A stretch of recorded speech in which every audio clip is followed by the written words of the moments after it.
This is our 8th practice, and we were really making solid progress, 1 through 6, 6.5. And I thought the last practice and a half, we sort of took a step backwards in departments that really you're going to take a step backwards because of some fatigue in the defensive areas and the discipline areas and the composure areas. But there still was progress, but not as quickly, not as much as I would hope in the last practice and a half. But that being said, that's what happens in basketball and that's what happens in sports. So we get a day off tomorrow. Hopefully regenerate our legs and our minds and come back with a more clear and decisive sort of thinking and play with some poise. Eddie, considering how well your bigs are on the floor and the guards that you have, what kind of tempo do you see this team playing? Would you we want to be aggressive in the open floor, most definitely. We want to push it, we want to pass ahead, get some layups. And I said before, and I sort of relayed this to the team today. If you look at our team and look at the way our skill set, we probably have one playmaker or two at the most.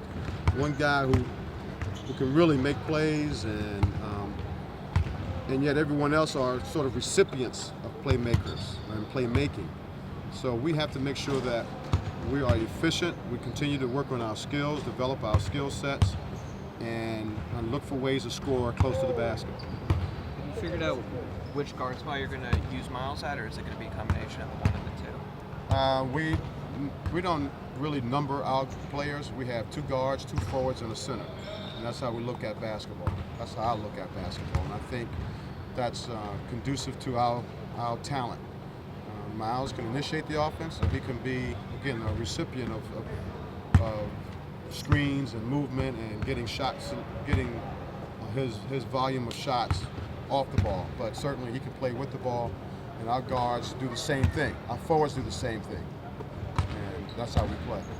Eddie, given the tempo that you want to play at, you see yourself using 10 guys regularly to start the season? With this team, I see us with solid depth, and I'm hoping to get our pressure up and that we can utilize everyone, I like to say, at 100% energy.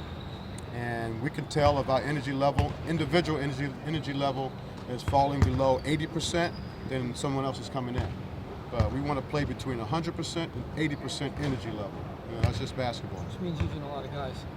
Yeah, if people have to be responsible. Right. They have to execute, they have to defend, and they have to manage the game.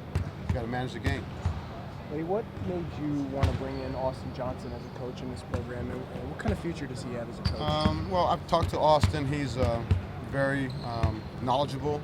He's very good with post players, and he's a Rutgers man, so he's my brother. So that's why I hired him. Coach, last week you said Miles is more of a quiet leader. Does Wally kind of fall in that category, or is he more of a vocal? Not quite. Wally is very vocal. He says the right things at the right times. He gives AJ a bunch of crap for not calling fouls, but that's all right. But no, Wally is he's a verbal leader. Eddie, what have you seen from Greg Lewis so far? He's a big boy. Yeah, he's very physical. He takes up the paint. He's probably the most coachable player I've ever seen. He listens. He doesn't say anything back to you. And he's learning the offense, but he's certainly solid. He's physical. He's big.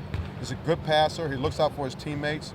And if I'm walking down a dark alley in Newark or Jersey City or Southeast DC, I'm taking Greg Lewis with me. Eddie, how about Junior? What do you see from him early on in his development? With whom? Junior. Junior is, somehow he lost his jumping ability. He's a freshman. He's taking a lot of hits. He's lifting for the first time in his life. So he's going through a lot of changes, a lot of academic responsibility he's living up to. But for the most part, he's always going to have a great spirit. He's competitive. He's physical. He's tough. He's quiet. But he's got a good skill set. He can make shots from the 3. He can post up. He's a great defender. So I'm looking for a lot from Junior once he gets acclimated to college life, college academics, and college practices.